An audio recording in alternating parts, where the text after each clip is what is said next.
जंग में ईरान ने बरसाए मिसाइलें, इसराइल।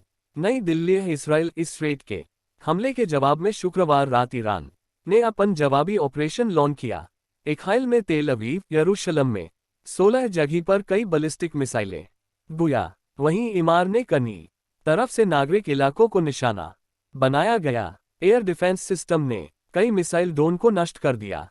हमने दूसरे दिन भी ईरान के एयर डिफेंस सिस्टम को निशाना बनाया। तेहरान समेत कई साइट्स पर हमले किए में 60 लोगों की मौत हुई है। ईरान की सुरक्षा agency Islamic revolutionary guards core IRGC ने कहा कि ईरान ने उन इस्राएली सैन्य ठिकानों को निशाना बनाया जिनका इस्तेमाल ईरान पर हमले के लिए किया गया था। वहीं इसराइल के रक्षा मंत्री तावन जारी रखा तो तेहरान जल उठेगा। ईरान ने अमेरिका, ब्रिटेन और फ्रांस को चेतावनी दी है कि अगर उन्होंने इसराइल के हमले के जवाब में ईरान की मिसाइल और ड्रोन कार्रवाई को रोकने में मदद की तो उनके सैन्य ठिकानों और जहाजों को निशाना बनाया जाएगा। पेज 18। दोनों ओर से हमले बढ़ने के बाद ईरान का एयरस्पेस अगले आदेश तक बंद। इसराइल ने भी बेन गुरियन एयरपोर्ट को अगले आदेश तक बंद कर दिया है। इसराइल ने कम से कम 7 लोगों की मौत की पुष्टि की है। ईरान ने कहा कि तेहरान में 60 लोगों की जान गई, इनमें 20 बच्चे। 9 ईरानी न्यूक्लियर साइंटिस्ट मारे गए। इसराइल डिफेंस फोर्सेज IDF ने कहा कि ईरान के परमाणु हथियार कार्यक्रम को आगे बढ़ाने वाले अब तक 9 साइंटिस्ट मारे जा चुके हैं। इनके पास दशक का अनुभव था, यस्तात्य निभा रहे थे। वहीं इसराइल ने कहा कि इन हमलों में अब तक ईरान के 20 सैन्य कमांडर भी मारे जा चुके हैं। ईरान के हमलों के बाद इसराइल में आयरन डोम एक्टिव हो गया। इसके बाद आसमान में कुछ यूं नजारा दिखा।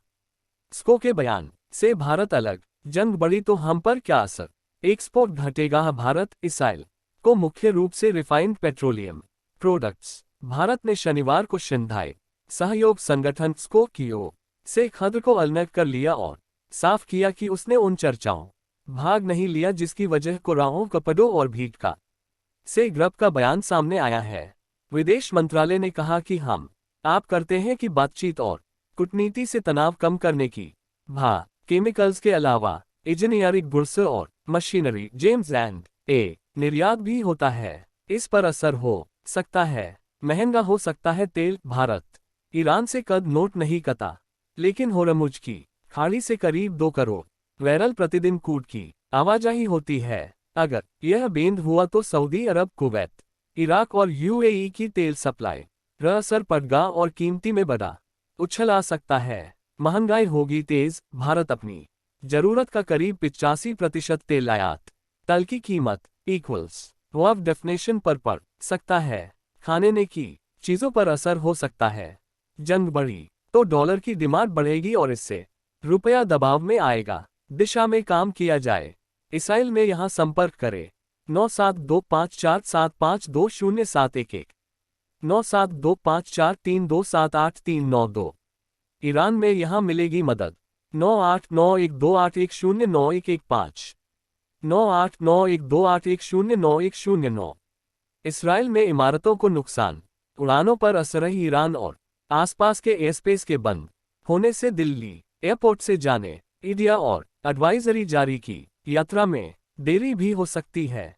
भारतीयों पर असर। ईरान में करीब 1300-1500 भारतीय सैटेलाइट स्पाई कर रहे हैं। इन्होंने मांग वहां से निकाले।